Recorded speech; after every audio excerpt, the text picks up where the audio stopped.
the local control accountability plan. And so I will establish a quorum now. We'll go down the line. Kristen Knight, Here. Vincent, Here. Mulderny, Present. and Williams. Here. And Bob Weller, all here. So we'll now have Christy Knight lead us in the Pledge of Allegiance.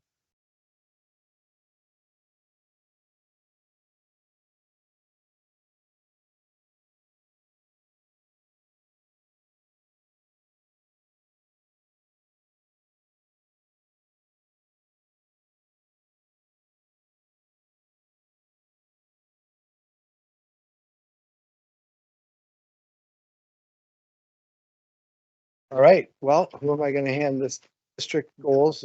And going, thank you for joining us tonight for this board workshop. This is our annual workshop, and we apprise the board of the LCAP development process, everything that's happened throughout the entire school year in terms of gathering input and where we go from board to be able to see the process, be sure that board policies are being gathering the data from all of our different educational partners, and a chance for you to provide some input and be the input of others, and to know a little bit about the next steps. That I'm going to. And just to confirm, tonight, there's no voting, there's no board vote, we're just discussing. Thank you, President Weller and Superintendent Peterson.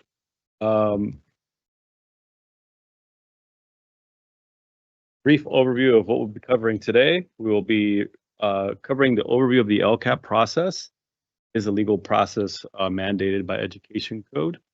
And we have a nice familiar voice that'll guide us through that process. Last year, updates, but 3-minute video just to remind the LCAP. From there, Ms. Phillips is going to guide us through the projected budget for year. And then I will overview stakeholder engagement process. Several meetings throughout this year. Already. And from there, you'll actually get to see from our student forums on the wall.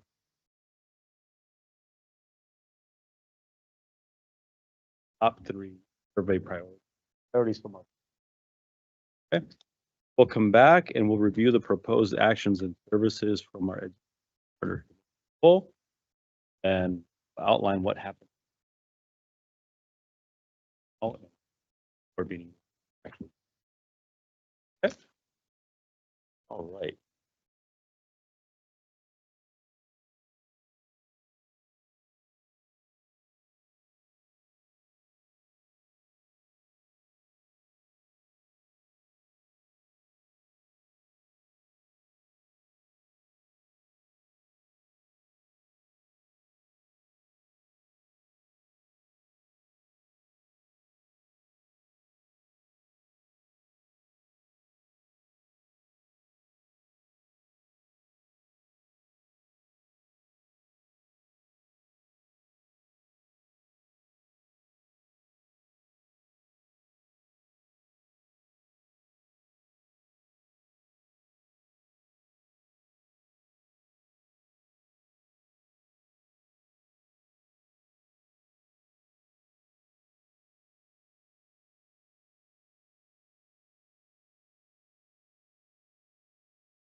Hit next slide, please. And that's much appreciated.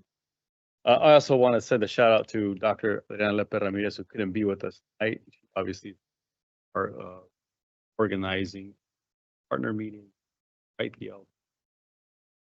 LCA, nor the last LCAP meeting. Our director of curriculum and instruction, Grigsby. Well, but I'm sure she's listening at home, so hi, Dr. This next infographic just highlights what was mentioned in the video, and I want to draw your attention to our unduplicated student percentage. English learners, 24%, low-income students, 83%, foster youth, 3%, and homeless. We'll see in small print there a graph that outlines the revenue by funding source. We're going to highlight that in the next 3 slides and bigger slide. And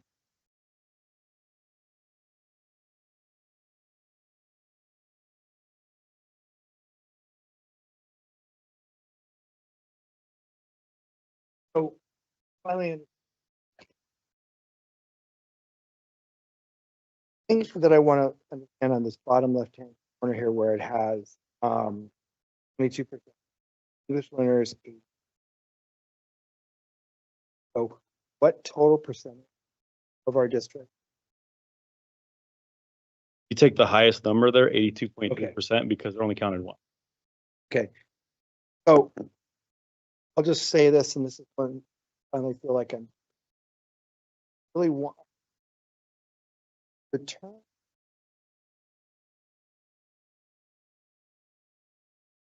of so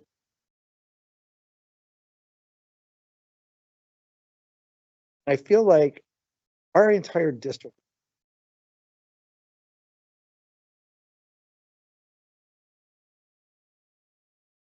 do. And I think that one of the things I want to see forward for our district, really knowing that, look, kids are just as smart, scoring just as, as well as everyone else in the, that, although we might be able to get more funds for it, I feel like sometimes that is due that they're built to.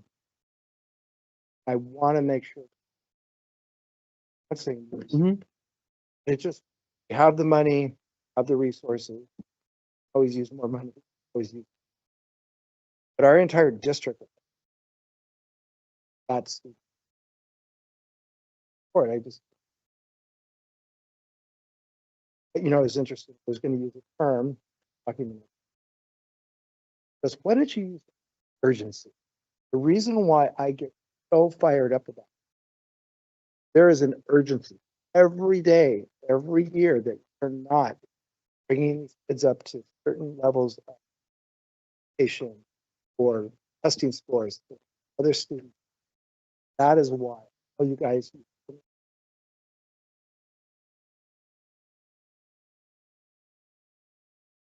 But it's just, I feel an urgency for each individual student.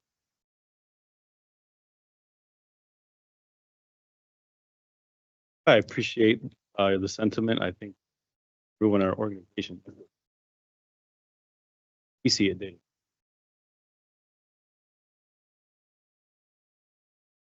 Our kids, education is life. Yeah. Absolutely. Great. Yes. Let's. Now to numbers. So here you have the budget overview for parents. So this is a standard required document that has to be included with the LCAP, and it basically just walks you through some numbers that are specific to the LCAP and then some numbers that are specific to our budget overall. So I'll just kind of walk you through it. So that first line there is our total local control funding formula funds. That's that $102 million number right there at the top.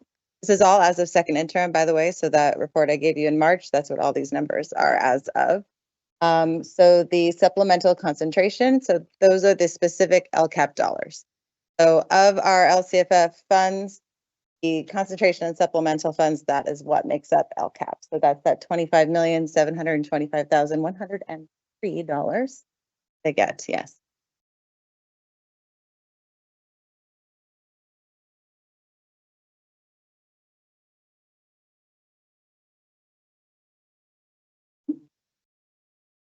The local control funding formula derives it. I don't get to derive it. So it's based off of our ADA, the number of students that we have that's plugged in. There are there's a per ADA number that's put into the calculator. That's what it spits out. Oh, it matters. It matters. It's our budget. Oh yeah, sorry.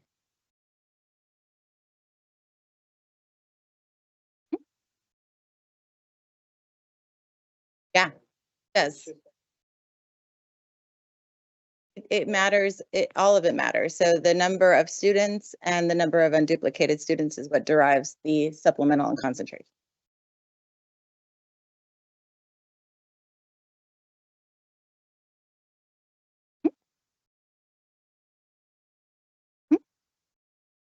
If I may.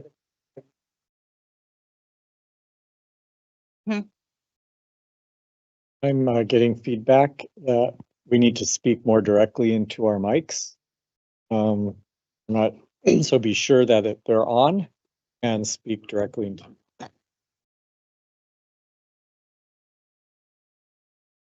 Amanda, quick question, because just in my head, the math isn't lining up here. So you've got 6 lines here and I don't think they add up to 128. What's the?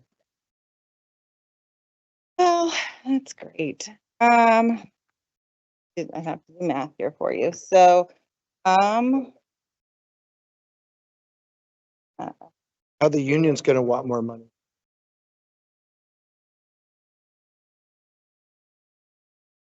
so the 25 is part of the 102. Oh, it is. Okay.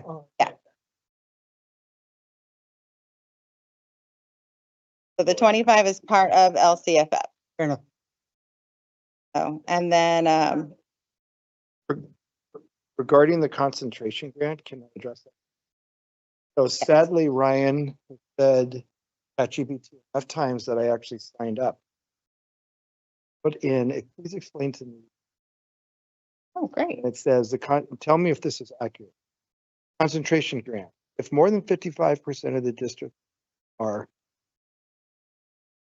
gives an additional 65%.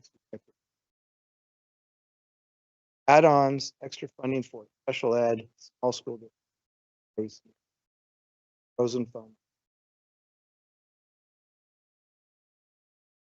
First part is, the other part is true. Those are all folded into the dollar amounts that are given per student. So there are necessarily there's an add-on for like 9 through 12. And then all those other like necessary small, all those other things are basically folded into the per student allocation. There's not really like add-ons per every little thing anymore. They've all been kind of folded into the LCFF. Yes, the 65% is true, and we'll only get the concentration grant for over 55%. Right, so in our case, Exactly. Anything else you want to verify? or no, I'll have Ryan read it. Ryan's my other check. All right. So going on down the list, so the other funds it lists, other funds, local funds, federal funds. So for the state funds, we're talking like lottery, educator effectiveness, our learning recovery, arts music. So those are the types of state funds that would fall into that bucket, $11 million change there. Local funds would be like our bus grants, any local donations that we get, our facility use. So those are the funds that are in that bucket. And then federal funds like our Title I through IV, special ed IDEA, or assets grants. So those would be kind of our federal funds that fall into that bucket. And so for that, that's about $5.5 million there. And so With the federal funds, those are the ones that at times people are getting concerned about maybe cut or something, but or cut or whatever, we're basically limited to cuts in that million at federal. yeah, and this 5 million is limited really to what we would call are in our Fund 1. We do have other federal funds that are in our adult ed program and in our student nutrition program, which student nutrition is Fund 13 and adult ed is Fund 11. So those are just separate funds that are separate from our general fund. So we probably have somewhere in the tune of 10 or 11 million dollars or so total. There's just more funds the district has as a whole. They're just not particular to the general fund. So moving on to the sort of peach-ish orange area, salmon, whichever, you know. So we're looking at expenditures now, not revenue. And so for that first line, you'll see about $143 million in general fund expenditures. That's restricted and unrestricted. So if you remember from our second interim, we've got both sides of that line, restricted and unrestricted. So this is that combined portion of that. We've got total budgeted expenditures in the LCAP, 99 million. Now you might be like, whoa, that's way bigger than the LCAP. So this also includes expenditures beyond the LCAP. If you've looked at that lovely 143, 100 and something 3 pages of the LCAP, there's more in the LCAP besides just the LCAP. There's CTE, there's Perkins, there's title, there's lots of other things that are written into the LCAP. And so there's other expenditures that we've also need to include in there. So that's why it's so much larger than just the 25 million. And then you've got the specific high need students in LCAP, and that matches that $25,725,000. On the high needs, I was looking for definition. Or not the definition, for those students. It's grouping that same unduplicated high need, that same population we're targeting. The whole, basically. 82.3. Okay.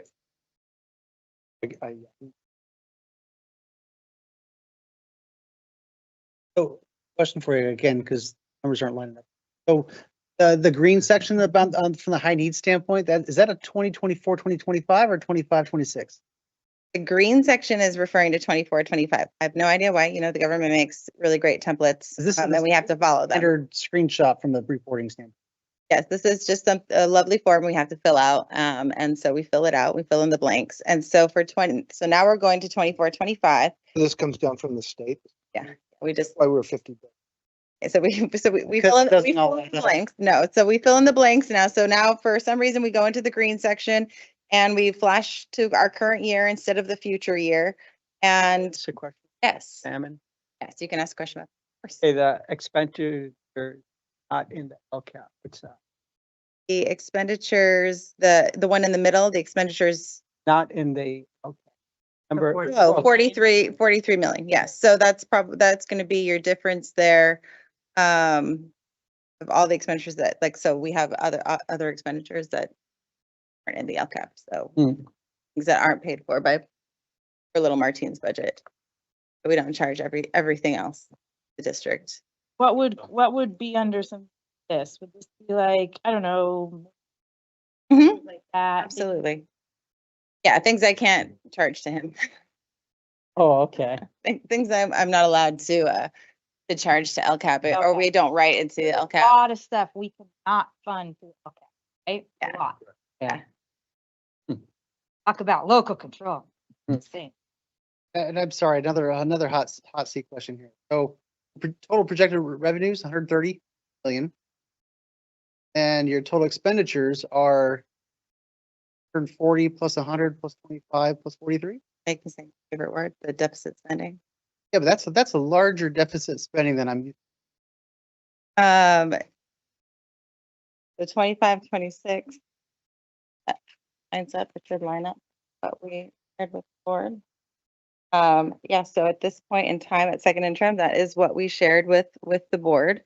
$143 million in expenditures, and we actually showed about the same in revenue. So it's about $13 million in combined. So remember, for the most part, when we're focusing on the unrestricted side, because the unrestricted side is really the side we have the most control over.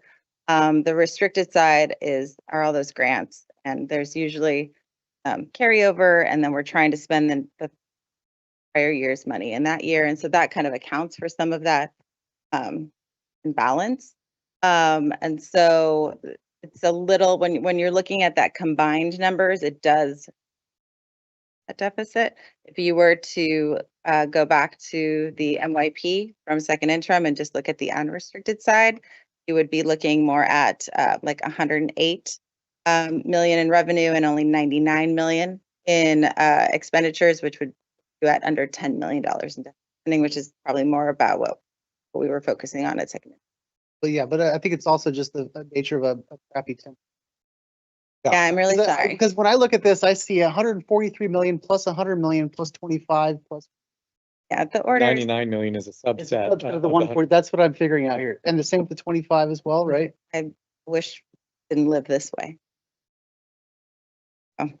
That all. I understand. I don't feel better anymore, though, but I Yeah, no problem. Think no wonder we have problems. yeah. Anybody in finance actually? No, Probably not. Probably not. And so the final, before we can stop staring at this really awesome chart, the green part is the current year, and it's going to make just as much sense as all the other sections have.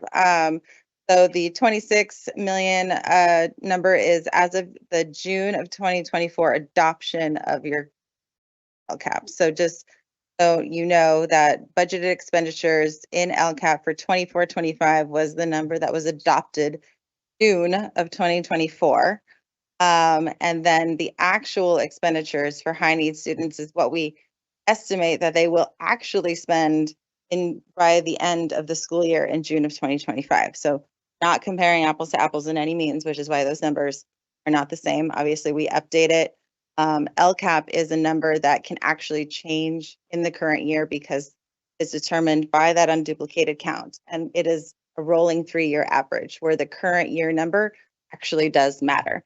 So if we have more unduplicated students in the current year, that number actually increases and their funding increases. So just the numbers don't match. They will not. I was just gonna ask that question. They do not match. so the title, budget overview. That is the title of. I did, we didn't make up the name of the title. Hey, The inclusion and I think I was liking it better when I didn't. And the next slide, I'm not gonna spend the whole time on because guess what? It's the same numbers I just read to you, just in pie format. So if you get hungry, it's just a pie version of the chart that you didn't really like beforehand. And so it just says the numbers around a circle. Better, actually. It makes more sense. There you go. I'm glad it makes you feel better. I'm glad it made you feel better. We're just gonna keep moving along. To this one now. So the revenue breakdown. So this basically just compares 24-25 and 25-26. And obviously the biggest difference in the end is obviously all those numbers are negative and smaller for 25-26. And so the process this year I know has really been focused on kind of trimming the LCAP budget and finding places where find some savings, since there's about $1.1 million less for 25. I got a question. For a reason. Of course, absolutely. So it's based on number of students.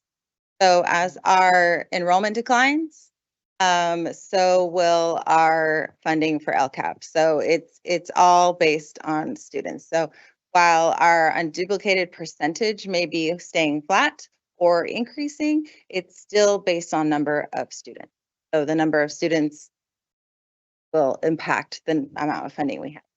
How much is it? For LCAP, it will vary. So supplemental and concentration are actually percentages of the base grant. Base grant is about 12,000 or so. And so the base, the supplemental grant, I want to say is about 20% of that. Then, as President Weller eloquently said, the supplemental grant is 65%. So they're percentages of that. And then you get that per student that falls into that bucket. So those are all just volumes. We get about, as you can see here, we get about 12 million in supplemental and about 13 million in concentration. I'm just trying to figure out if the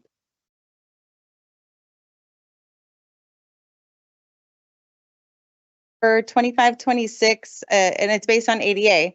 So it's enrollment and then ADA. So less kids and then how many kids are actually showing up. So our projected ADA for 25, 26 in our budget is about 5,971, because kids come in holes 0.82. And then compared to 24, 25, our ADA was 6,297.2. That's our projection at this point. Obviously, it's a 3-year rolling average that we're using because that's the best case scenario for us. If we manifested a magically higher number next year, we would use the current year and that would be better for us. One of the things, though, that I really think we're all on the same page on, that I really want to press, is that if we reach some of these goals, which are not listed in here yet, but where we do have 50 or 80% of all students level, we will attract students. That's, I think that we can do enough input from do that.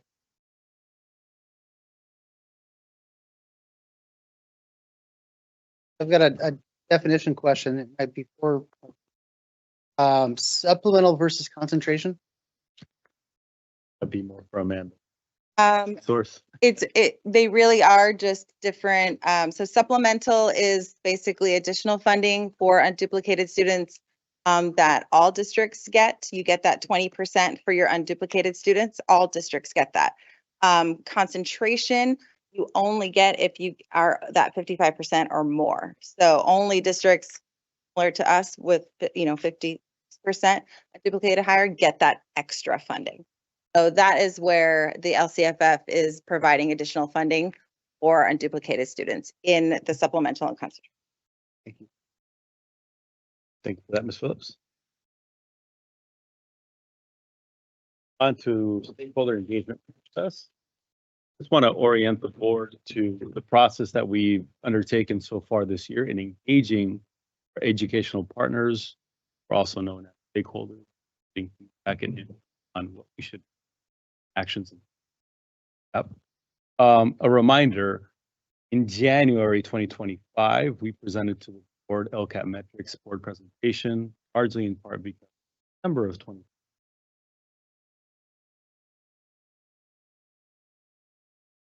And so we report that to the board, and the aim there is to say our actions and services, providing the. And then in February, we provided the board about a 100-page document, mid-year progress, high goal, action. Well, in November of 2024, we had our first educational partner meeting. In the next slide, talk about a little bit more detail. Our educational partner representation of the site. Parents, students, counselors, teachers, classified staff, on and site, supposed to represent the site. And then at the site level, each school site had a site staff LCAP forum with teachers, counselors, and classified staff, and they overview their individual data results. As for the input of their own staff input. What should we, as this high school, ask for in our actions for educational partner committee? Should we tell them to ask? That happened 5 different times at each school site. School site administrator held a parent LCAP forum after school. Same thing. The parents, hey, what should we tell our representation committee ask for our school site? And then our student board members had 5 student LCAP forums where they asked focus group students, what do we? Education code 52060 clearly outlines that we legally have to engage in input from all of these groups. And something that I say every year, Again, because I know, Education Code 52060 outlines the requirements of the LCAP. And it very clearly states that legally we have to ask for feedback and input from all of these groups. In the creation of the LCAP, we are supposed to identify themes from all groups. So, example of that, students want to fund X from the LCAP, but it only shows up in students and it's not in the parent feedback or in the staff feedback or in the counselor feedback. Probably will. Also. And then we also gave a survey where 5,295 stakeholders took the survey, and we have a whole slide that compares participation rate. Record participation rate. That brings us to now. Our goal here today is to review all that process and show the board some of the groups. Again, the LCAP for this year is not written. You're in the process of taking all of this input, where the board gives us input as well. We're taking up time, weeks, so almost a month, actually write the draft and put it up for public feedback as well on the website, which we'll go. Oh, but we're nowhere near being done. This is part of the process, and again,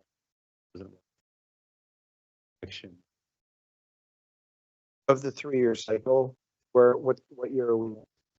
I believe we're starting a new cycle, and so either year 3 or starting a new one. But regardless, we've gotten input from our stakeholder committee that want to change. So, Okay, great, yeah. all right. Okay, so just a brief overview of the Educational Partner Committee, which is held here in the district office. We met with them in November and we showed them the video that we showed you, LCAP, discussed it a little bit more in depth. And then one of their first tasks is to help us write the LCAP survey. They do use the previous LCAP survey as a base, and they ask us to either add questions or amend the language on the current questions. That group could also tell us, throw this all out and start from scratch. Let's rewrite the entire survey. That hasn't happened in the last 3 or 4 years. They've actually either added a question or deleted a question, help us amend like. But that is one of their first tasks in the meeting.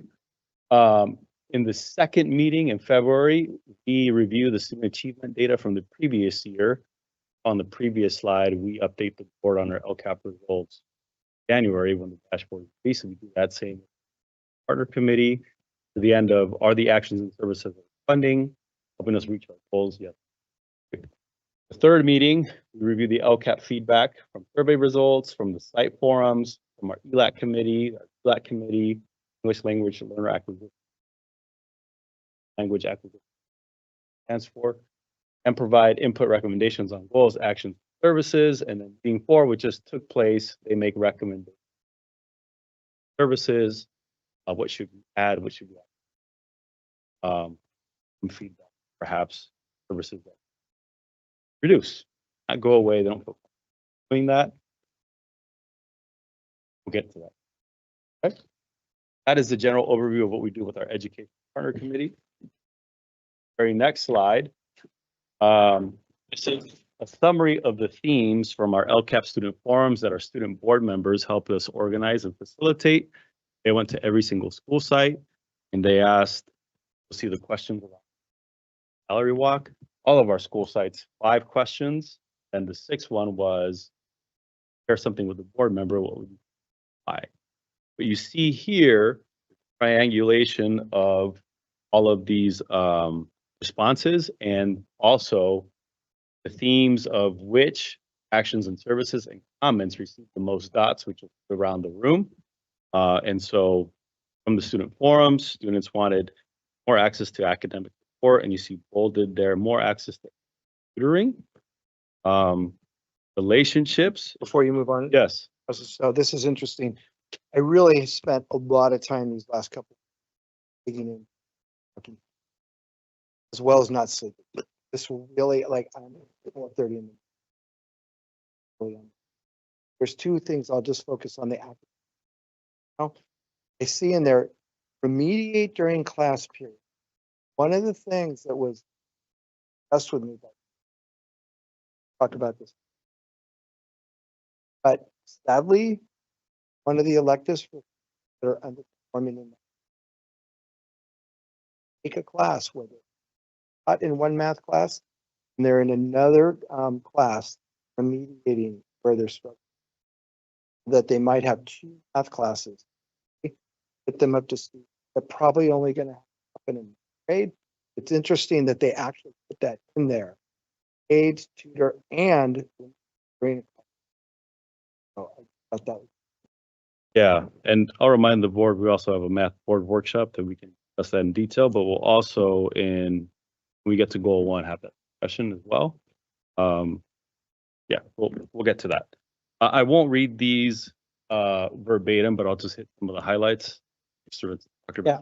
Full service, the Nexus, part of that, Where are you? I'm sorry. counseling. Oh, counseling services. Yeah, what does that mean? Is that for like, that would be a part of the Nexus program?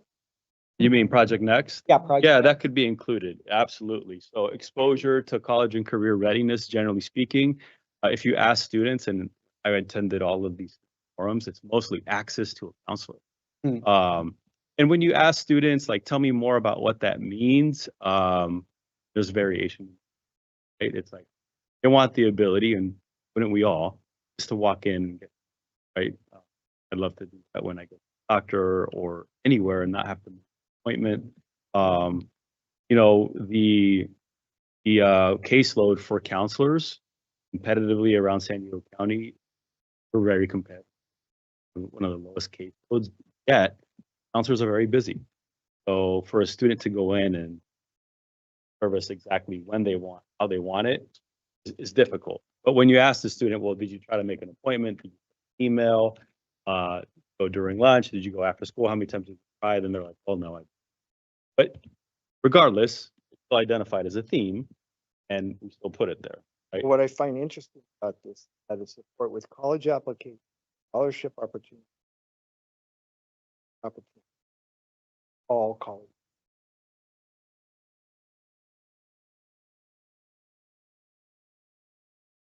I think that's a real thing that there's been so much emphasis.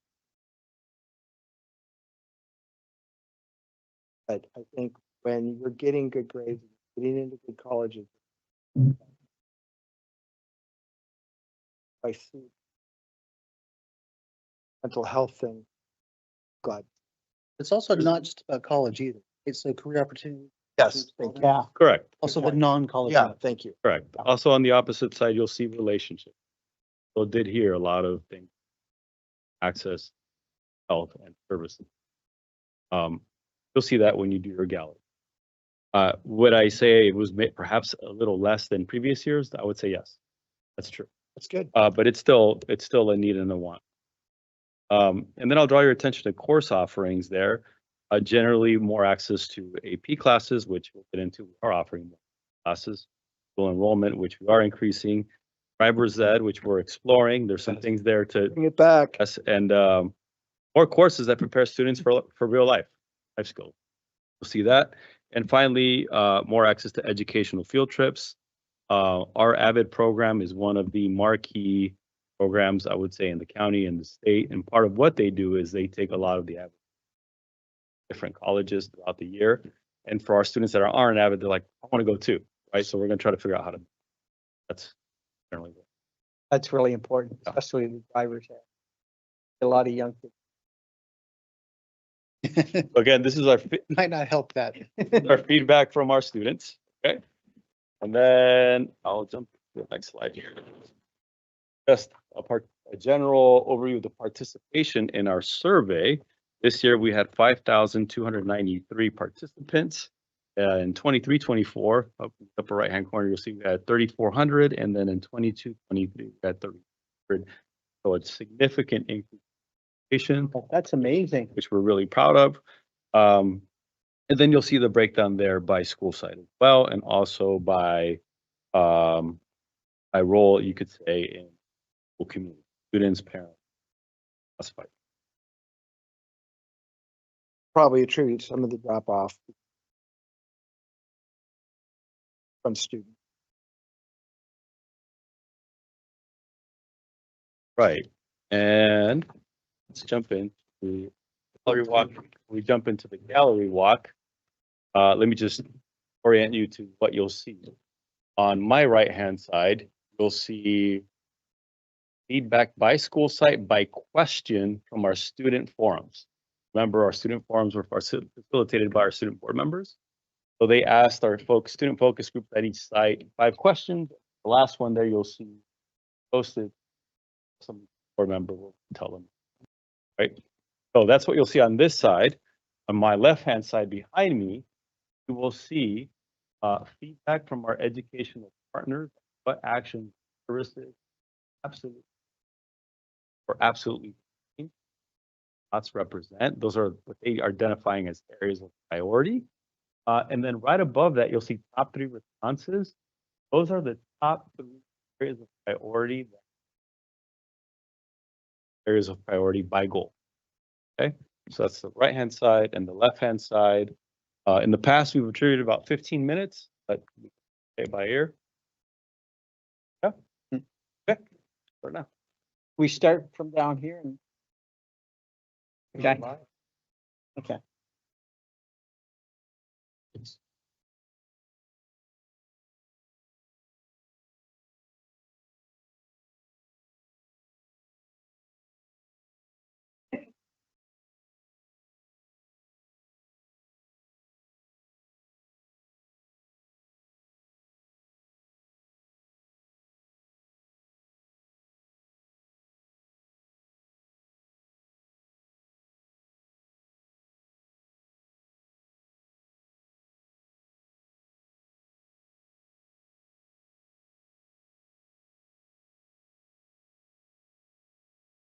Hard to believe.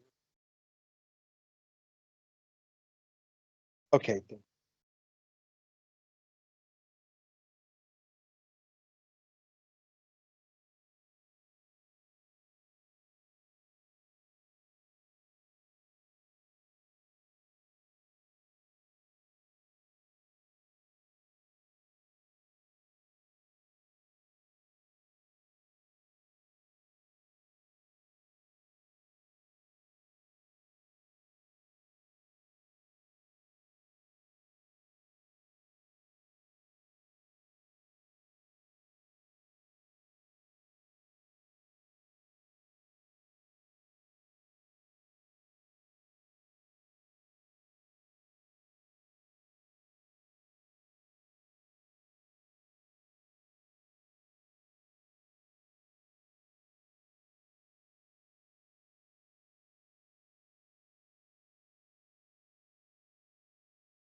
now.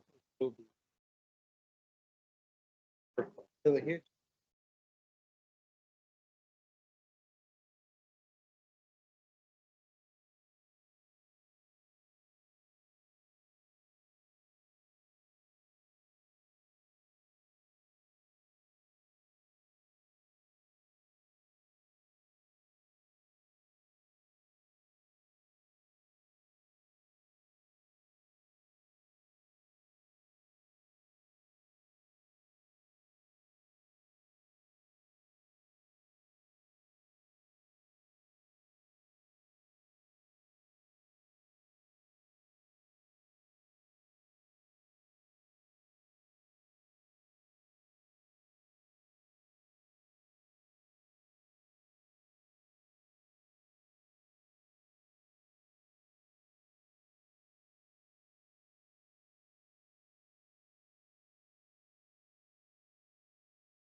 Almost Okay. all the same.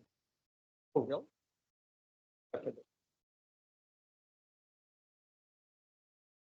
Right, would you know? Good. I just wanted to, I promised that.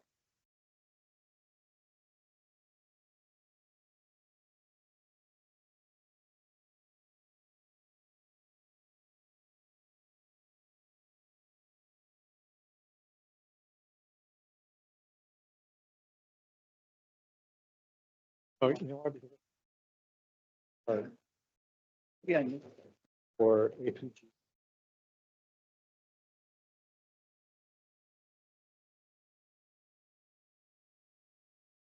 So.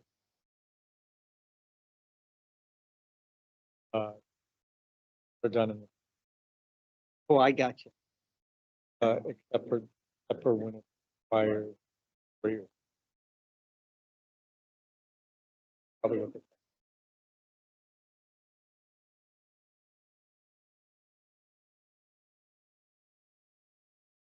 One and Math. two, is that it?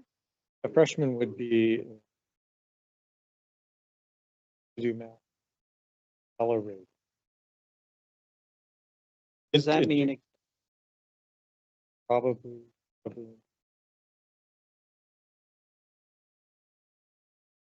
In 1 year. Whereas regular math.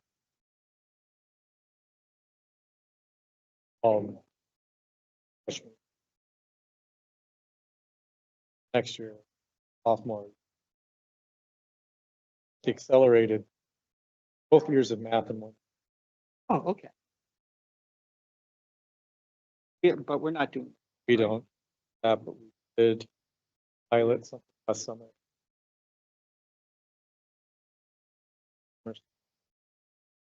For. I mean. Grade.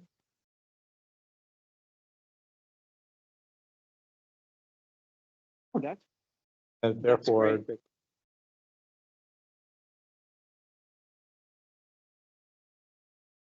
Yeah, because we had to do something. Accelerate.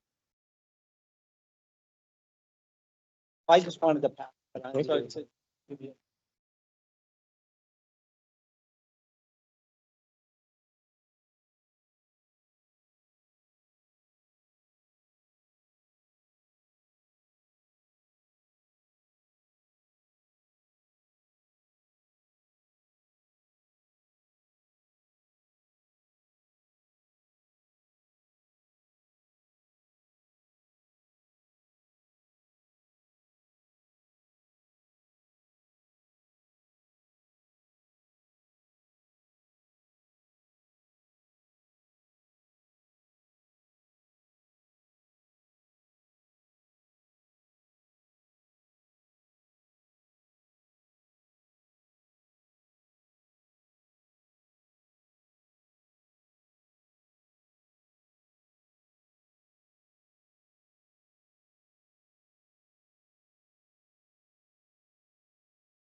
Very interesting.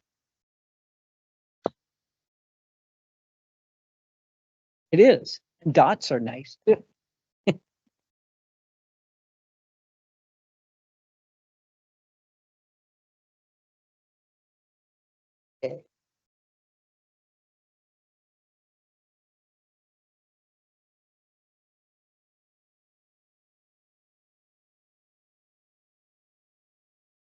We're going to this one.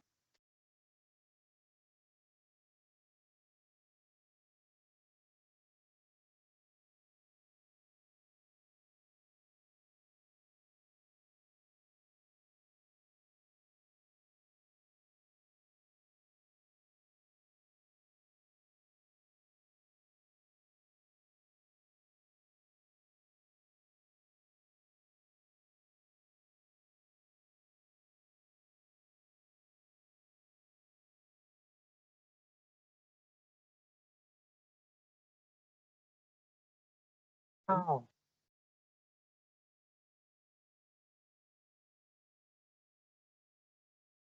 Are they trying? Are they?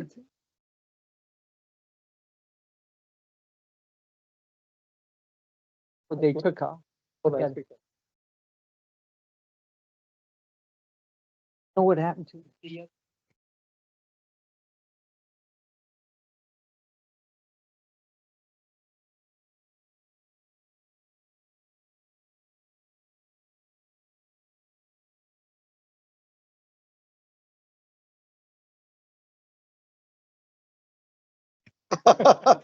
And this guy comes.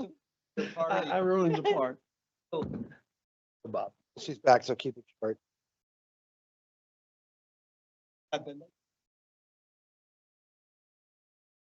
It's on the, those are coyotes. That is real.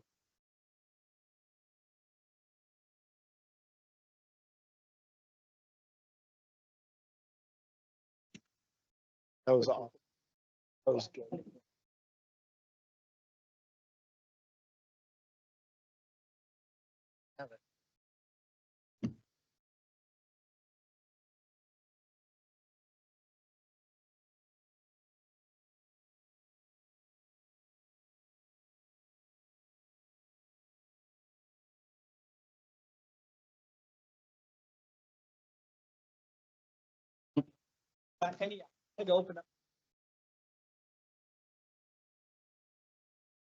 We're ready to go. Thanks. Let's do it. Okay. So before we get into proposed actions and services by our educational partners, just a reminder of our LCAP goals 1 to 5. Number 1 is academic achievement. Here is where the majority of our goals live. Participation rate, test scores, scores, AP participation, syllabus literacy, completion, 9th grade math, 9th grade English, math test. That's where most of our goals live. We write this? Are those our words or is that the state? The subheadings are the states. So in The headings are, excuse me, are the states. goal have to number have one, them. academic achievement Yes, underneath with academic. that's our only. So I won't spend a lot of time on this, but my fear of high expectation will practice.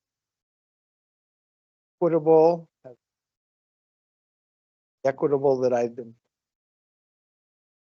bringing all people to this level as opposed to providing the space. That's the one that I pull in there. That it's like okay, we want to have everybody at the same level versus a level starting. No, the interpretation that we give in our giving students orders to them 5. Okay. So generic analogy that we give is we went out at every single kid at a certain size 12, right? But only 20 needed sneakers and 20 that needed the sneakers size 4, 5, and 6. Then like, why are we giving it? That's a good analogy. So just to clarify, the 5 goals that you have here, these are defined by the state? and it's- Correct. So every district in the state of California has the same 5 goals. Just a matter of They how. might have more and they might have other sub goals, but their headings should. All right. Goal 2, effective instruction and leadership. You can think of every goal outside of goal 1 to support goal 1. Right. So how can we improve instruction and leadership so that students learn at a high level? Right. Number 3, support to students. What supports can we give to students so that they achieve academically? One of the things that we fund in goal 3 is like. Okay.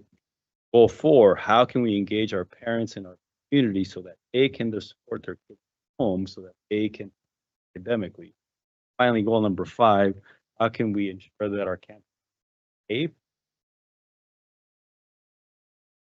So safe. Think of everything outside of goal 1 or goal.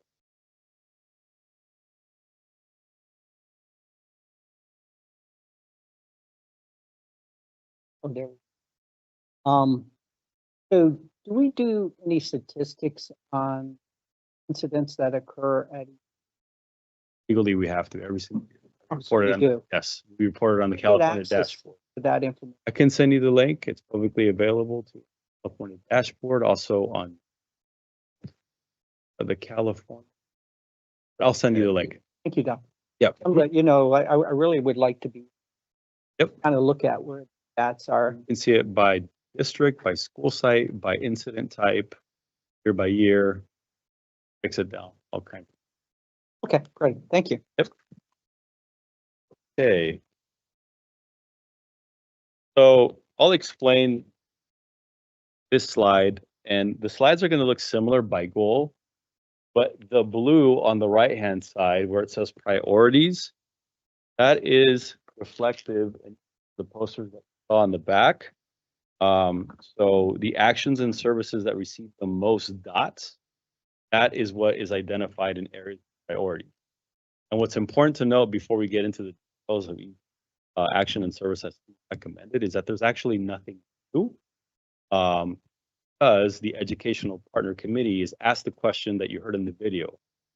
Are the current actions and services that we are funding having the desired impact and helping us goals, yes or no? Okay. Call in January, we reported to the board that in large part of the answer is yes. Now that doesn't mean there isn't room to grow, especially in mathematics, but the answer is yes. You have an appendix there that outlines 15 of our goals in academic achievement. 2 of them aren't there, but we did meet them. Increase in students, percent of students that met or exceeded ELA, and also percent of mathematics. And you said appendix. Yes, right here. And if you could help me out, we can project it if you like. It's at the end of the slide deck and appendix. So Overall performance. that's good. Question.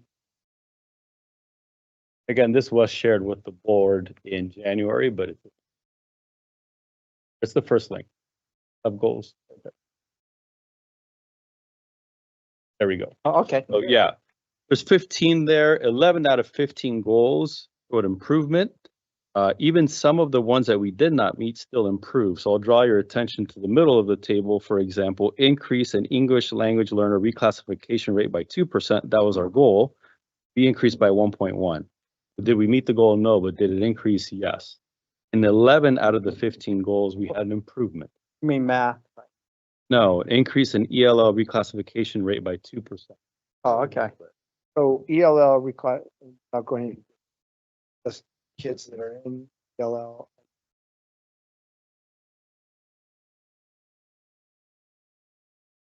Yes, they take the assessment called the LPAC, state assessment. Roughly kids. We have 23. That's what we covered in the beginning. Part of the, Correct. That I know. So, I like the increase. yes, As and you doubled that. And also what we did mention to our educational partners for the second consecutive year in a row are out of differentiated assistance. If you recall, the last time that happened was years ago, differentiated program improvement. So when we asked our partners, are actions and services having the desired impact in helping us meet our goals? Large part of the answer was yes. And so that's why you will see back here, blue squares by goal.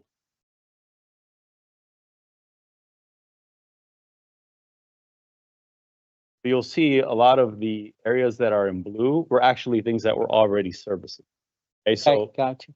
So what they're saying to us is, knowing that we are having less funding, these are the areas do not cut. In fact, if you can, right? And then the areas in the white, don't cut these either, but maybe do less of. And an example of that, if you see at the bottom, they're discretionary funds. We give each school site some discretionary funds to do their own professional learning. Principals and site leaders take pride in doing their own piece sometimes as well, sending their folks conferences if they like to. So an example of that would be, to say on average, a school site sends teachers a total of 30 conferences a year. Well, then now it might be 20. Right? So it doesn't mean that's going away. It's just being less of it. Does that make sense? On the decrease, second from the bottom, decrease class sizes. Yes. Are the targeted classes basically math, or are they special ed, or? Yeah, I can answer that.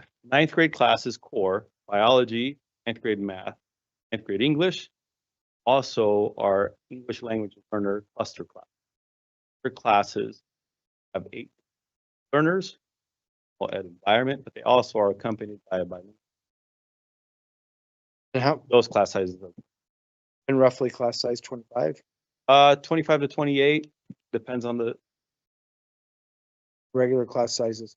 35. Class averages. Okay. The methodology behind focusing on ninth grade is obviously to kind of catch them up if they need to get caught up, because 9th grade is always in the literature and research a target year, and so if students are successful in 9th grade, they're more likely to graduate high school and more likely retirement. If they fall behind right away, not likely to. Okay. And so, speaking of goal number 1, there was great discussion. As I mentioned, they said continue the actions and services. Again, we're still in draft mode, but part of the feedback we got was like, we're really happy with the progress that we're making, staying out of differentiated assistance. We're happy with the progress in math, but we could do more. And so part of the feedback was take a look at what we're doing math. And I know we do have a math board workshop up, but there was a request to share a little bit more about what we're doing.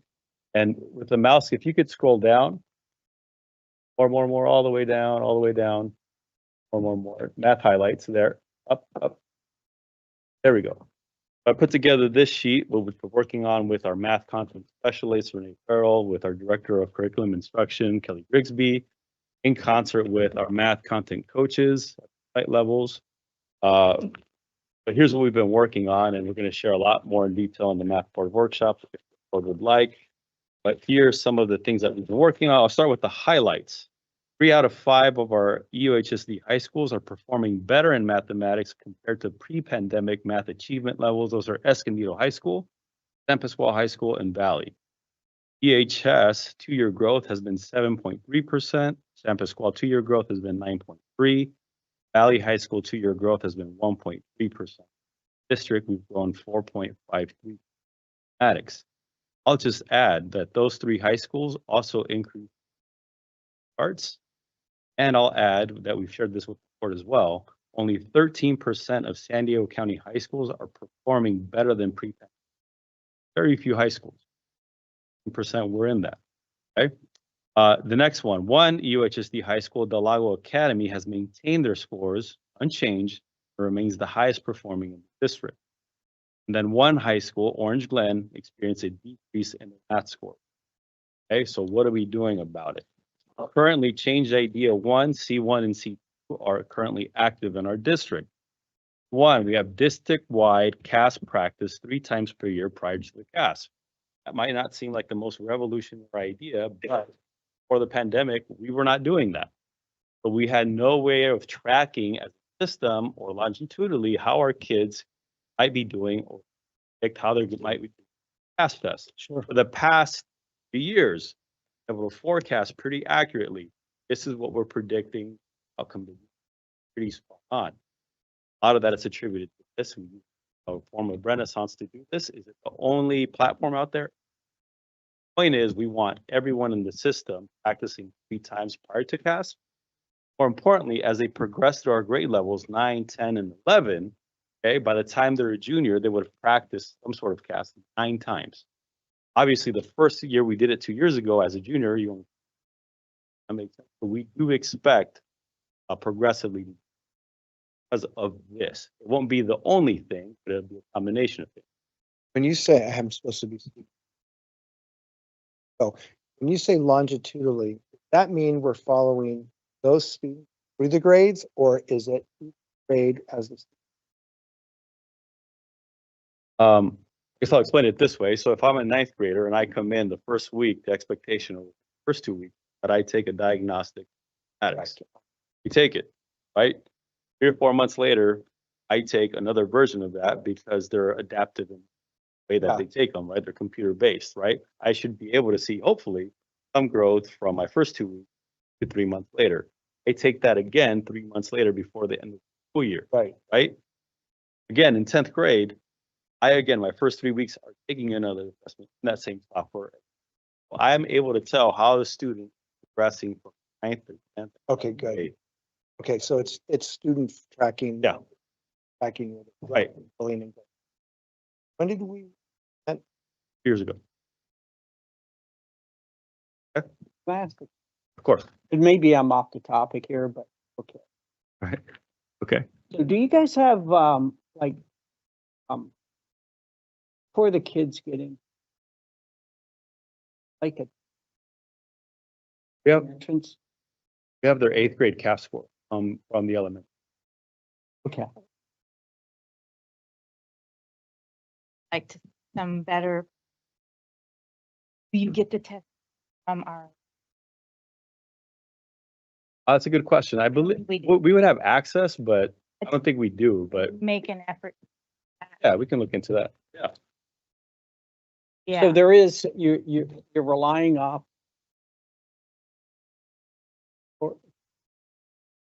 Yeah, when they're incoming, yes. And we also have access to their grade in math as well. What would that tell you, let's say? Let me understand, and I know we're doing this math workshop. But our incoming 8th graders are currently on a traditional math pathway, elementary. Or not EUHSD. No. No. So I'm gonna follow up on that. Okay. Sorry, It's okay. we'll probably discuss a lot of this, Fine. Yes. but, so how prepared? It's a hard question to answer. Don't mean to put you on, No, it's fine. probably But ask the same question when we get to. no, that's fine. That's fine. What we like to tell our teachers is like, you can't control what happened in K through 8.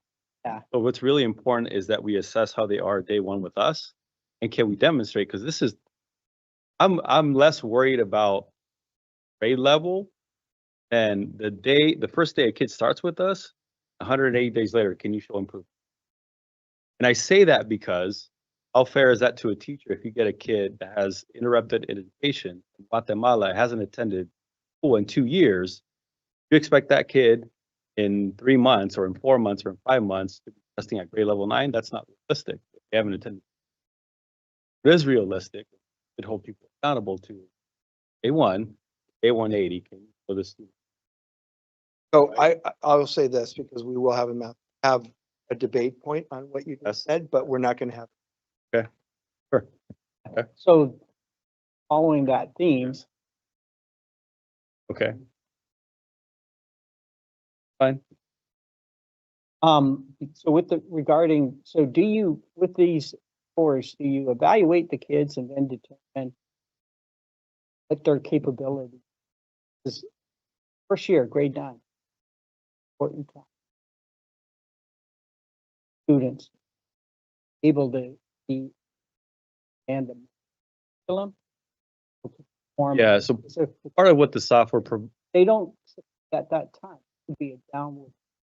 part of what the software provides is gaps in what students are seeing in their learning, and it also provides for the rest, but also the software for the student itself, access to online. Okay. The answer is yes. Okay. Okay. Yep. Change idea number 2, which is, well, and I'll just keep going through this chart. And so we started this 2 years ago. We've increased as a district by 4.5%. Our annual expectation is to increase the meet and exceeded by 2% just with this. Obviously, can't hold everything equal. And it's not the only thing contributing to that, right? But that is our expectation. And we've met it. Okay. The next one, instructional learning walk feedback, math coaches, TOSAs, and studios. Okay, so this is our cycle of our administrators, instructional leaders, and our teacher leaders walking math classrooms, giving feedback to our teachers. Okay, and then we have funded 0.4 or 2 sections by school site of math coaches that are content area experts giving feedback and coaching. Well, okay. This has existed in our district for quite some time. What has been different the past 3 years has been more access and funding. Videos are a form of lesson study. We were all a math team, would say, let's investigate how we can get our students factor better. I have an idea that I really like. You guys like to come watch. Simplify. Yes. Okay, come Wednesday. Get subs for everyone Wednesday. You guys see strategy. Brief after what you saw, what you noticed, and I'll say, do we all agree that we should teach factoring the first day? Yeah, let's do it. Let's revisit in 2 weeks, see if improvement. I think those are great, actually. I've sat in. Really, or yeah. Thank you. Oh, I know, I know there's kind of been a plan in term, a change in terms of availability of TOSAs. Changes that we voted on. Mhm. So how does that, what's the, in terms of making sure that that's still, There's been no impact in the math TOSA. Ended and funded again. Good. And I'll also add a note here in the second column. You'll see we'll continue throughout the district. However, we will emphasize and increase support at Orange Glen, our only high school that. And that's where my question for, can we use cap funds, apply more funds to one school over the other? Orange Glen did show a decrease. What was that decrease The past year was 5%. over the 2 years? For the 2 years, well, previously, 1 year they increased by 1%. So really the net impact -5. That's fine. Yeah. What is the problem? Well, Obviously a problem there. Problem. they've had a lot of turnover in staffing as well. And so when our coaches are working with teachers and for whatever reason, they back, I believe the math department, was that correct, Dr. Good? This year, Last 2 years. That becomes problematic when you get into it, right? And so What's the root cause of that? the question, is it, and I'm gonna be very, is it the environment of the school? Or is it the high, where it, those are 2 different things. I mean, someone gets into teaching, goes to a school like Orange Glen, usually they kind of know what they're getting into, I hope. But if they get there, environment of the culture of this is not one that they, like, it has nothing to do with how much they. Well, I'm trying to figure it out. Laura, she's asking like, why or where? Why? Is Yeah, it, the is root that, cause, is it, yeah. What's going on over at Orange? because you're not gonna get fed up that quick with the progress of student right, opinion, just, I don't know. right.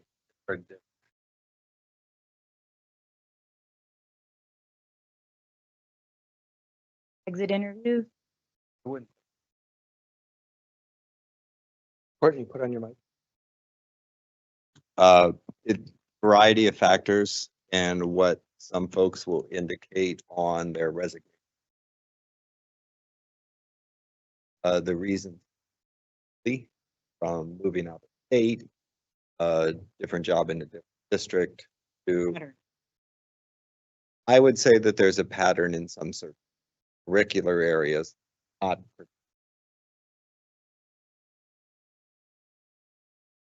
What are we doing to? Oh, there's a. Oh, there's a. What are we? I think part of the contributing factor with the turnover in math, specifically, it'll be related to the placement of all of the, or did many of our math very status, need more stability at that site. Is there, go ahead. But to answer the point, what part of what we're trying to do to address the need, find more coaching, more professional learning, more of a presence for our team as well, and more support for this. Is it a catastrophic difficulty just to move people to know who are best? Probably. Can we move them over there even? You have to do a find them there, or that like we put the best math- Targeted, very targeted approach. Our contract language dictates how that process. The I know what- incentives are always nice. Those would have, I used to have people work for I know. me. I used to be able to I know. move them around.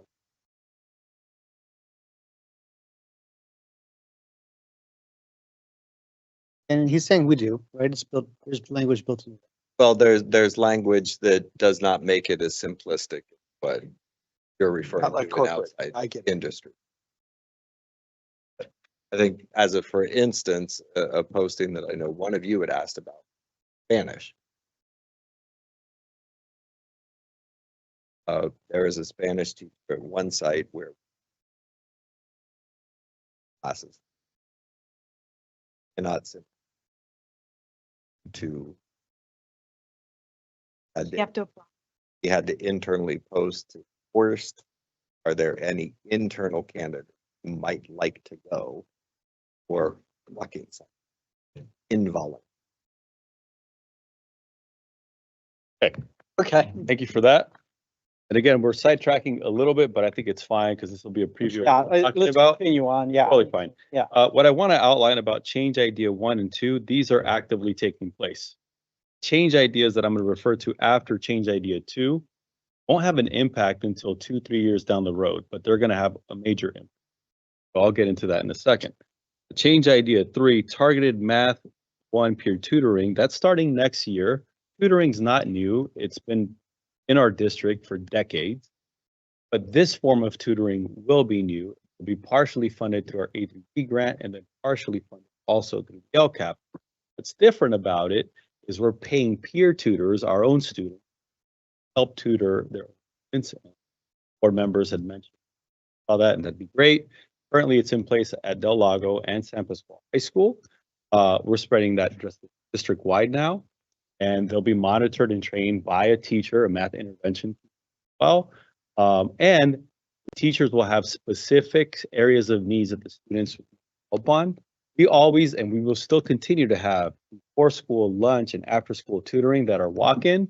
This will be very targeted in nature because those teachers will have access to assessment results and like, obviously need help on factoring. So work on it. Right? Will the teacher help pair up with what, or just all in?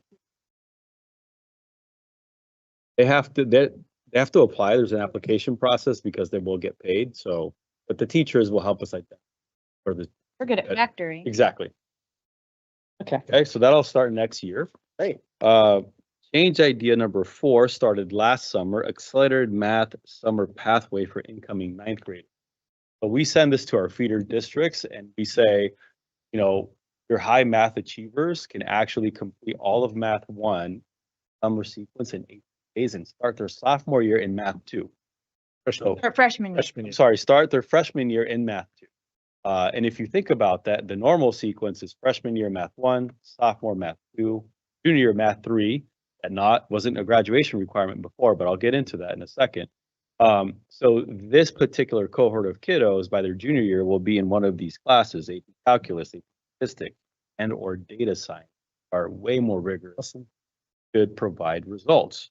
We won't see this until the impact of this in 7. This summer already we have an additional cohort. First summer we only had 1. Now we'll have 2. But we're going to offer this every The year. two- Cohort, fine. 1 class 30. So now we'll have 6. Are they 2 classes happening? That's happening. They're Okay. 2 classes Parallel, happening. yeah. So the Only first. Because timing wise, my incoming freshman is not gonna be able to end that first cohort. Oh, I see what you're asking. No, What time does it they're start? happening at the same time right now. Sorry. But I like this. Because they need the whole 18 days. They do need Yeah, the full. 'cause they're summer. doing a whole Right. year in 18. Have you found it some starts again benefit when? from this? We just started it last year, so it's too early to tell. Okay. So far, what we have is the kiddos that started in math who are doing You really get a well. good turnout?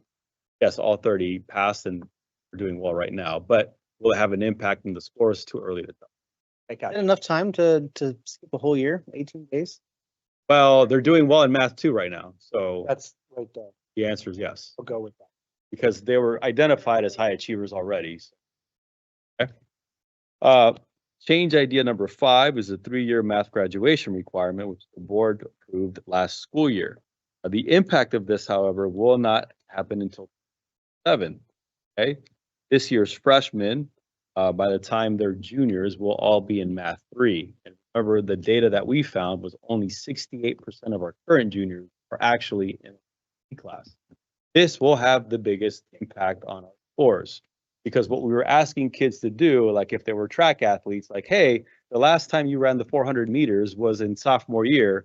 Now, junior year, towards the end of your junior year, go run the 400 meters. Like you haven't even practiced track, right? So we In math, much like running, is a very unforgiving sport. correct, Have not been practicing it, will not forgive you. but we do it. But we do expect a 6 to 8% leap in that 27 school year.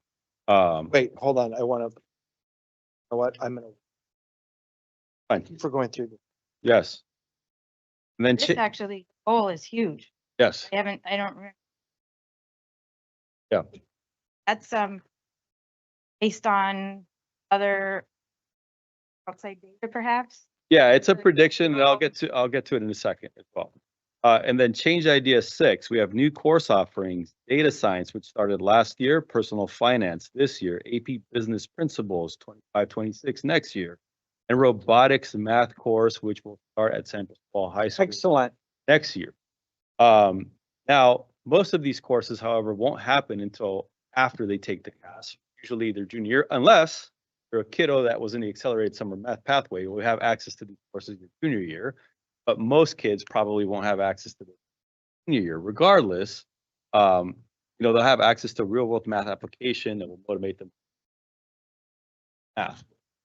You All scroll these down- are very important considering where we're at today.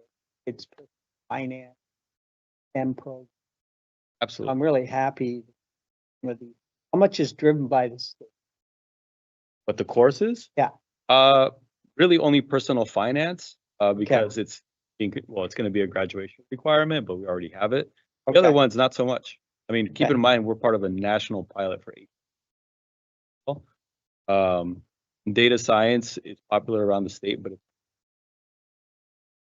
So not to steal your thunder, but basically, whether we do a math workshop or some other thing, I want us to know exactly. They're freaking 71%. getting there. Well, I know, but I'm so excited that there is hope. I was trying to just be like, okay, we can do this. Like, if they can do it. of course. That, what are you going? Of course. And so I just want to outline here Oh. the goal and projection for each upcoming school year. Our educational partner committee actually has decided back to from 1 to 2% to 3 to 4%. Giving these change ideas. And then you'll see that it increases 25-26 to half, and then finally 26-7, first year that will have that 3-year math requirement, be 9.5 to 11% increase, which actually gets us right at the same average.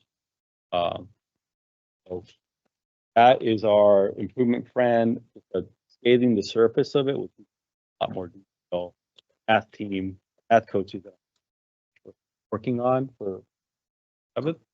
But I also wanted to provide some information based on comments from Dr. Vincent, board meeting about traditional versus graded mathematics. Yeah. And if you scroll up all the way to the top, I provided a list of local area high school math achievement by curriculum. There's a lot of examples of this up and down the state. We selected comprehensive high schools in San Diego. There's a lot of other small charters, Preuss, Helix Charter, Grossmont Middle College that we don't really compare to. But I wanted to outline the highest achieving math scores in San Diego County. You'll see Canyon Crest has a 82.5% exceeded. Their curriculum is in Del Norte High School and Poway Unified, which I was an assistant principal there in Poway Unified, have 76.9% integrated curriculum. It may be integrated, but is the same. Like, is there a brand name that's inside that integrated? So if you don't have, yeah, that's directly to their course curriculum. Okay. It's very similar to ours. And Scripps Ranch High School, which is part of Sandy Unified, they're at 72.75. They're integrated. Very few high schools in our county actually have traditional. Last time we heard from Escondido Charter, they're at 54%. Yeah. Charter school. And then also there you will see the word that President Weller doesn't like, duplicated rate, but it's there for you to evaluate. If you scroll down, you will see high schools that have close to our unduplicated rate and their curriculum have. Monte Vista High School, 33%. They're 79% unduplicated. They're integrated. The Lago Academy, our highest performing, 28.5, 72% unduplicated. Their curriculum is integrated. You'll see highlighted our local area schools and how they compare other high schools and their curriculum, which is hyperlinked for you. Oh, I will say this: we are fully on your side. There's some problem, and it's not the kids. I know they're unduplicated, where they're still kids with brains, and they can go on to be in sport or whatever. It's our job. I don't know how many teaching people need, how much money we need, but we can fix them. I don't want to. This is not directly. I'm just like, I don't care about unduplicated. I care about results, whatever it takes. Oh, sadly, it's like I've been berated on our extra money. Let's spend some. Okay, there you go, Mike. It was said. yeah, we're same page. It does matter. However, we can still get good results by changing what we're doing. Get them up there. That's what I'm saying. 100% with you.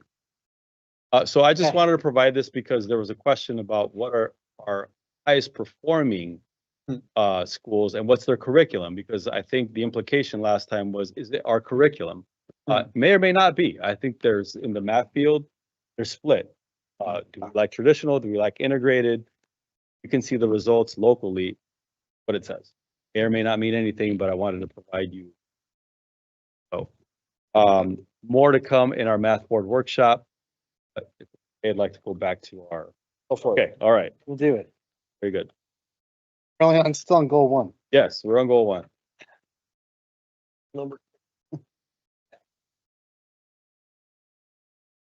Goal number 2, effective instruction and leadership. Again, the common theme is you will not find anything new that we're not doing already, but the ones they absolutely wanted to protect, continue existing actions and services, which is kind of redundant, fostering teacher-student relationships, and cultivating a sense of belonging in all of our classrooms.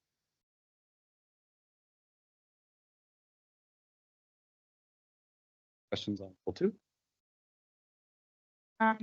I do. Probably our most expensive slide, One or not our most expensive. of the most, but yeah. How do, yes, that is money, where money related to all these, You want a dollar value. I guess it's just like when we were looking at all these things, things like content area specialists, TOSAs, which I know are incredibly important, are also more expensive, Yeah, staffing is the most expensive. most expensive thing. But legally, we cannot, we're beyond that line of passing, and feedback was do less of what you can, but keep it away from the classroom. Put away from the, So we have, again, site-based funds here and professional learning. Doesn't mean professional learning is going away. It's just how can we purpose it to start saving dollars. right? Can I ask you a question? Yes. Since that question, I'm ready to move on now after I got this more detail. Recruiting and retaining high quality process. I think a significant change that has really helped in that regard, particularly in some of our high need areas, talking special ed, science, is opening it up to where we up to all years service. Prior to that, I can correct me, but I think it was after 10 years. I taught for 15 years in a district other than ours. I could only be placed on step 11. So I was leaving lots of money on the table to come to the district. Now that it's open and you 20 years in the district will bring you in and put you on step 21. We have one of the higher salary rate county. We are seeing a larger candidate pool in those high. And many of the hiring. Hearing. Yes. So this was a change that happened with this bargaining agreement, or was that That year was- before? That was the year before. So we're just starting Correct. benefits. Correct. That was good. I believe it was. Do a lot of districts that? We are on the leading. Good. There are Way to go. Way to go. Both of you get a thumbs up. that would. Huge. Thanks, Mike. That's huge. There are other districts that maybe are at 25, 28. I think there's one or two that's all years of service credit. I would anticipate that other. They're gonna have to get competitive Yes. too. Yes. Well, that's why I wanted to ask that question. Because it's good to have good.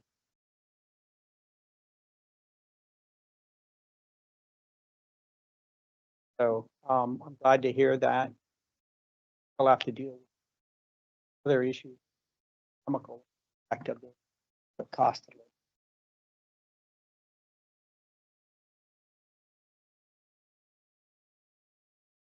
But anyhow, day after.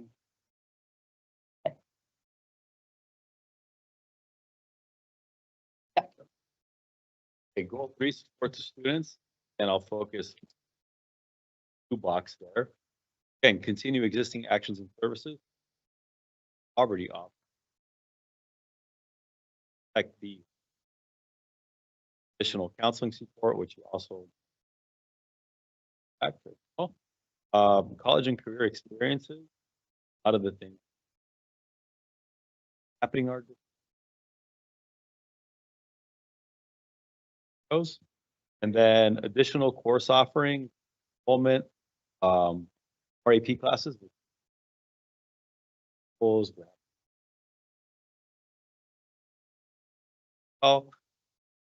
increase course offering. So why did it drop? You were looking for 1%. I was just that's here. Maybe I misinterpreted. There's increase AP course enrollment by 1%, but Got it. in reality, we did not. Well- Was it not? We're not offering. So there's a difference here. Like you could offer more courses, total enrollment. Yeah. And Okay. so in 1 year you might offer 25 subjects. 7 total number of kids in the sections lower. There was a high fall environment. Graduation rates would be. Sometimes that put kids victim choice. Or another AP class, or should I be a CTE completer? Or should I take this other requirement?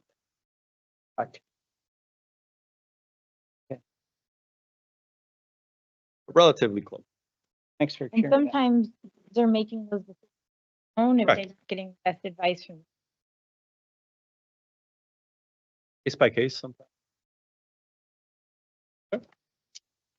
Goal number 4 here, we have, Can I ask you a question? of course, Being 3 guest speakers, Yes. what's that? What? who they- guest speakers from universities, but most specifically from the trades. I've been our increased X, but also our college and career X that already. So Good, I'm glad to hear that. goal number 4, engage parents here. And again, I want to sound repetitive, but just basically services. The committee does love that in all of our education partner meetings of interpreters and translators, they'd like to see that in local high school. Well, that does happen in big parent meetings, like this night, but they also want to. So one thing about parental involvement is parent, but that really helping that if a homework assignment goes up, they have to get it. Oh, and if not, it's like they're really hurting their kid. Oh, and and holding teachers. Where's your assignment? What did you do? Didn't get it done, then you're gonna go in that second period math. But it has to get. And Yeah, and that's actually part of the feedback that not just taking care of what's happening.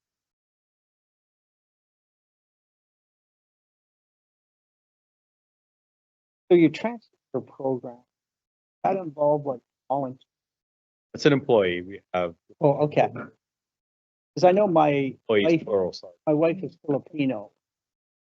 On all every Yeah. translate. That a part of this? Yes.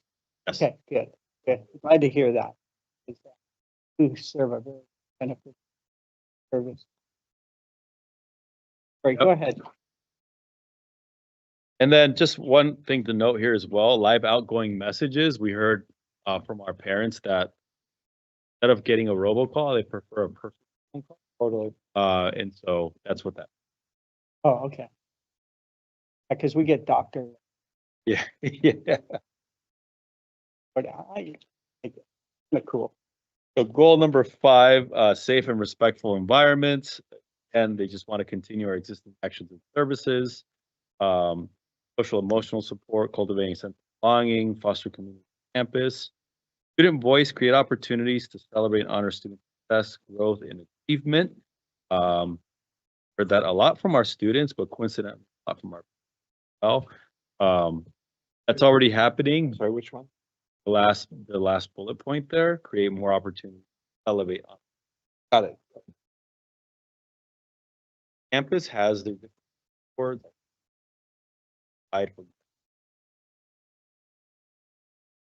For growth and not getting in trouble, for example. And so they celebrate kids in a lot of different ways.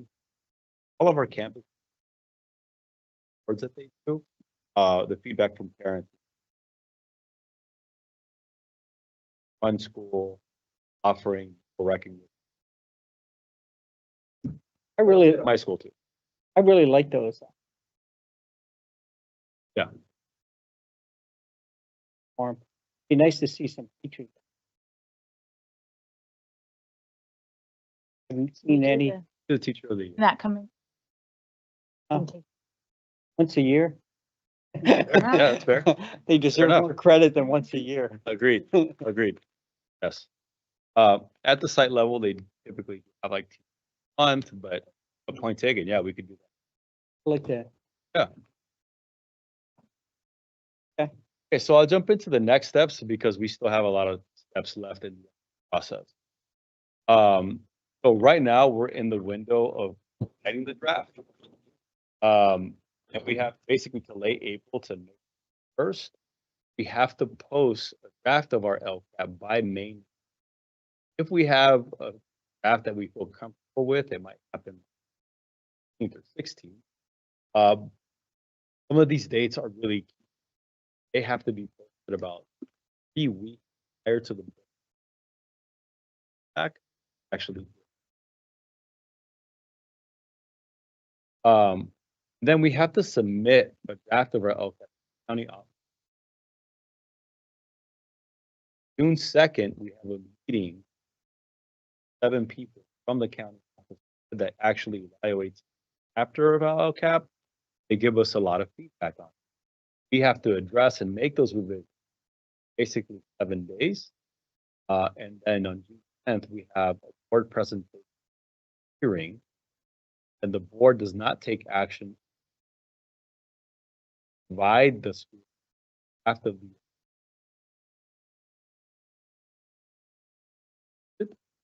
that's also not mechanism. We have the ability to revise all the way up. It's just something to consider.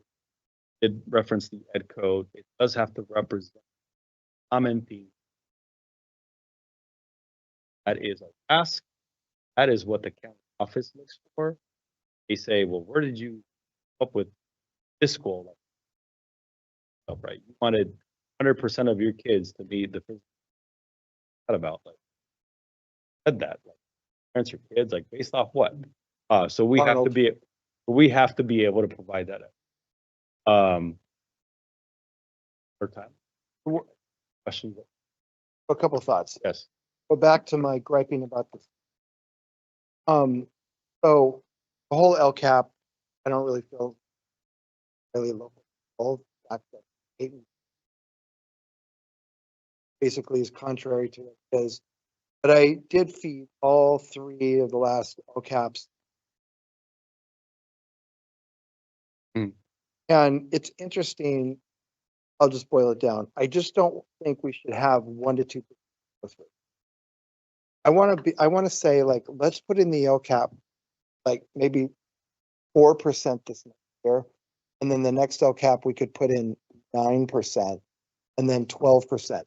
Meaning this 1 to 2% every year growth rate gives us nothing to. It's like you telling my boss, yeah, I'll increase sales by 1. That's like fired. And so the thing is that even if we don't hit it, we're going to be farther along had we not had that goal. Can we do that in the LCAP, or does the state push us down, saying it can only be 1 to 2%? It does have to be a smart spot and say. But I'm saying, State's going to be like, well, wait a minute, like based off. But to answer your question. Periodization. Yeah, but to answer your question, I attempted to answer it before. That was the feedback we received. Education Partner Committee, let's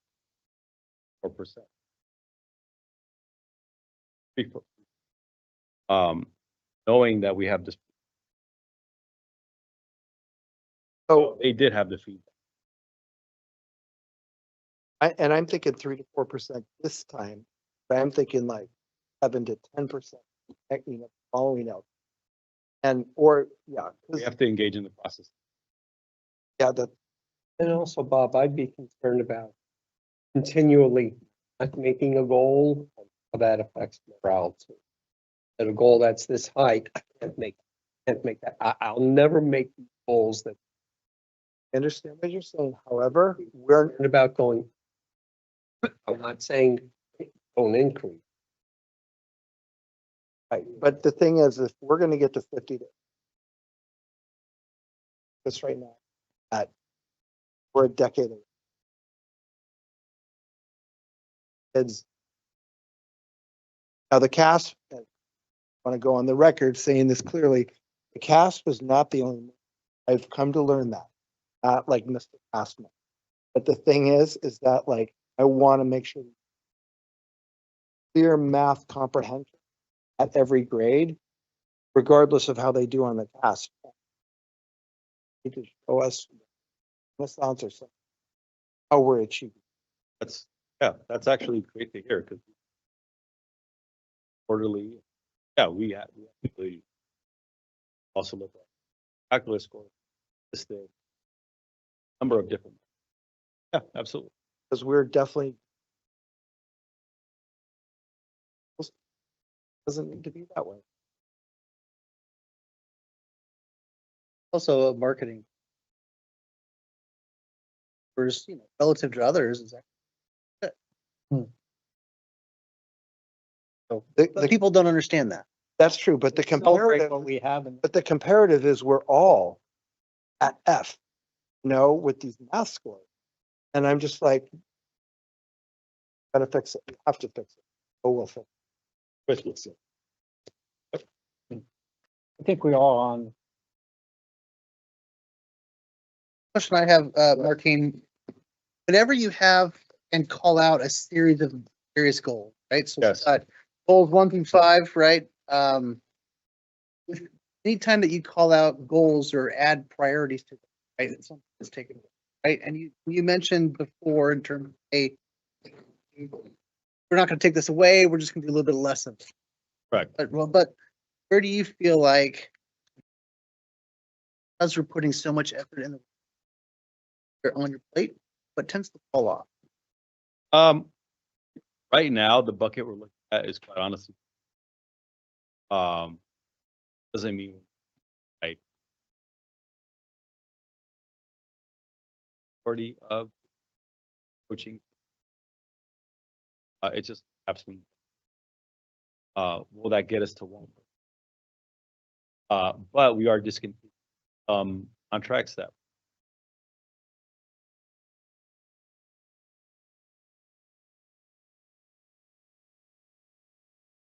practice people from the icon. So there's going to be some safety there that